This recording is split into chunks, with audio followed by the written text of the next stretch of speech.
দেশে আমদানি শুল্ক প্রত্যাহার ও ভারতের বাজারে নতুন সরবরাহের কারণে দিনাজপুরে হিলি স্থলবন্দর দিয়ে পেঁয়াজের আমদানি বৃদ্ধি পেয়েছে।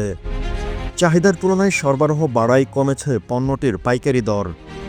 একদিনের ব্যবধানে প্রতি কেজি পেঁয়াজের দাম ৩ থেকে ৫ টাকা কমে। গতকাল হিলি স্থলবন্দর কার্যালয় সূত্রে এসব তথ্য জানা যায়। সূত্র জানায়, বন্দর দিয়ে ইন্দোর ও বেলুরি জাতের পেঁয়াজ আমদানি। একদিন আগেও বন্দরে ইন্দোর জাতের প্রতি কেজি পেঁয়াজ ৭৫ টাকা দরে বিক্রি হয়। গতকাল তা কমে কেজি প্রতি ৭০ টাকায় নামে। এর আগে বেলুরি জাতের পেঁয়াজের দাম ছিল কেজি প্রতি ৭৮ টাকা। বর্তমানে তা কমে কেজি প্রতি ৭৫ টাকায় বিক্রি করা হয়।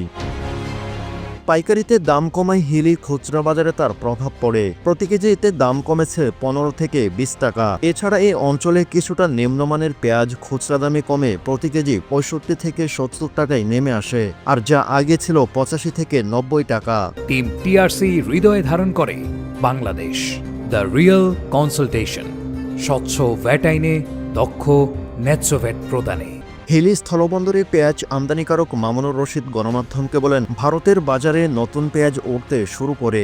এ কারণে দেশের মোকামগুলোতে পেঁয়াজের সরবরাহ অনেকটা বৃদ্ধি পেয়েছে। সেই সঙ্গে সরকার পেঁয়াজ আমদানিতে শুল্ক প্রত্যাহার করে নেওয়ায় আমদানি পরিমাণ বেড়েছে, যার প্রভাব পড়ে দামে।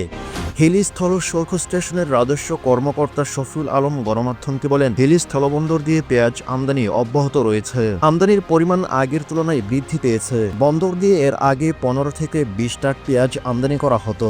বর্তমানে তা বৃদ্ধি পেয়ে ৩০ থেকে ৩৫ টাক করা হয়।